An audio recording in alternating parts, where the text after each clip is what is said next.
ഇപ്പോൾ ലോകത്ത് ഒരു പുതിയ രീതി ഉയർന്നു വരികയാണ്. നിയോഫാസം എന്ന പുതിയ തലം.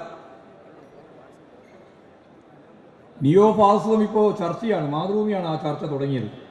എന്താണ് നിയോഫാസം, എന്താണ് ഫാസം? മാർക്സിസ്റ്റുകാർ ഫാസം ഉപേക്ഷിച്ചിരിക്കുകയാണോ? ഇപ്പോഴും ഫാസല്ലേ, ഇപ്പോഴും ഫാസമാണ് എന്ന് ആരെങ്കിലും പറയുന്നുണ്ടെങ്കിൽ അവരോട് എനിക്കൊറ്റ ഉത്തരവേ ഉള്ളൂ, എങ്കിൽ ഈ സമരം നടക്കില്ല. വേറെ അധികം വിശദീകരിക്കാനൊന്നും ഞാൻ പുറപ്പെടുന്നില്ല.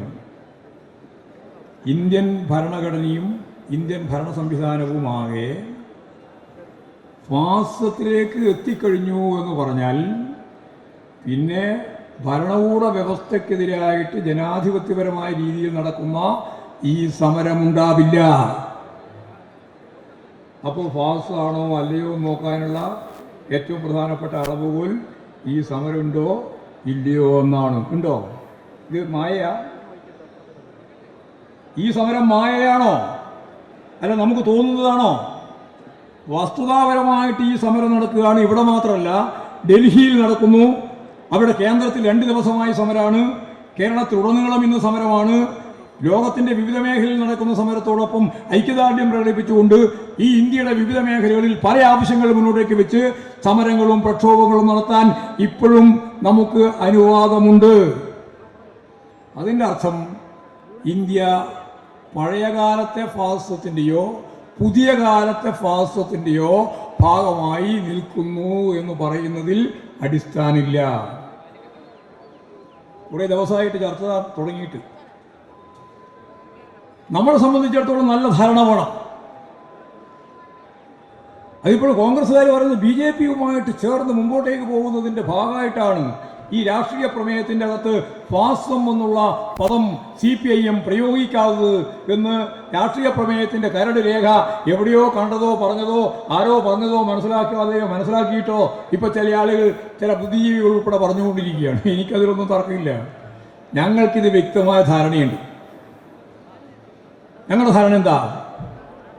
CPIMന്റെ പാർട്ടി പരിപാടി 2000-ലാണ് സോവിയറ്റ് റഷ്യയും കിഴക്കൻ യൂറോപ്യൻ രാജ്യങ്ങളുമെല്ലാം തകർന്നു പോയതിനു ശേഷം, മുതലാളിത്തത്തിലേക്ക് തിരിച്ചു പോയതിനു ശേഷം പാർട്ടി പരിപാടി അപ്ഡേറ്റ് ചെയ്യാൻ വേണ്ടി പാർട്ടി തീരുമാനിച്ചു. കാലോചിതമായിട്ട് മാറ്റാൻ തീരുമാനിച്ചതിൻ്റെ അടിസ്ഥാനത്തിൽ ഈ തിരുവനന്തപുരത്ത് വെച്ചാണ് പാർട്ടിയുടെ സ്പെഷ്യൽ സമ്മേളനം ചേർന്നത്.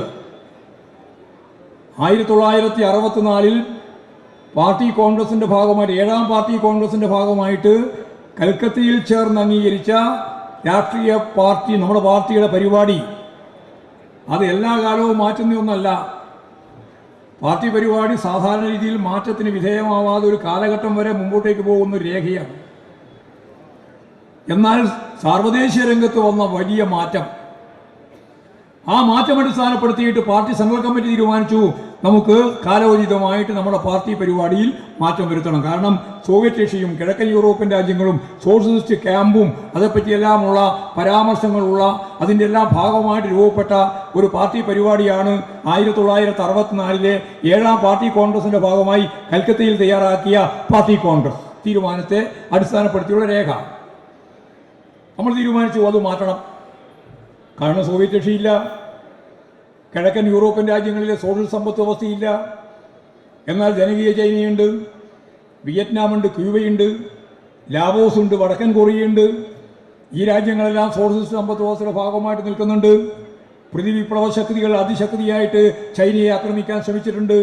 ഇതെല്ലാം വെച്ചുകൊണ്ടുള്ള ഒരു രേഖ തയ്യാറാക്കണം. സോഷ്യലിസത്തിൻ്റെ തകർച്ചയല്ല, സോഷ്യലിസം പ്രയോഗിക്കുന്നതിൽ വരുത്തിയ വീഴ്ചയാണ് എന്ന് കൃത്യതയോടുകൂടി ആ പാർട്ടി പരിപാടിയുടെ ഭാഗമായിട്ട്, പുതുക്കിയ പാർട്ടി പരിപാടിയുടെ ഭാഗമായി നമ്മൾ എത്തിച്ചേർന്ന നിഗമനം വ്യക്തമാക്കുകയും ചെയ്തു. ആ 2000-ൽ ചേർന്ന പാർട്ടി സമ്മേളനം ഇവിടെ ഈ തിരുവനന്തപുരത്ത് പാർട്ടി പരിപാടി അതിൻ്റെ 7-14 7ാമത്തെ അധ്യായത്തിൻ്റെ 14ാമത്തെ ഖണ്ഡിക. എന്താണ് RSSും BJPയും തമ്മിലുള്ള ബന്ധം എന്താണ് എന്ന് പാർട്ടി പരിപാടിയുടെ ഭാഗമായിട്ട് തന്നെ രേഖപ്പെടുത്തിയിട്ടുണ്ട്. എന്താ പറഞ്ഞത്? ഇന്നലെ ഞാൻ ഇങ്ങോട്ടേക്ക് വരുമ്പോൾ ഞാൻ കൃത്യമായിട്ട് അതൊന്നുകൂടി വായിച്ചു. പാർട്ടി പരിപാടിയുടെ ആകെ 8 അധ്യായങ്ങളുള്ളത്. മുമ്പ് 9 ഉണ്ടായിരുന്നു. പുതുക്കിയപ്പോൾ അത് 8 ചുരുക്കി. 8ാമത്തത് പാർട്ടി കെട്ടിപ്പടുക്കലാണ്.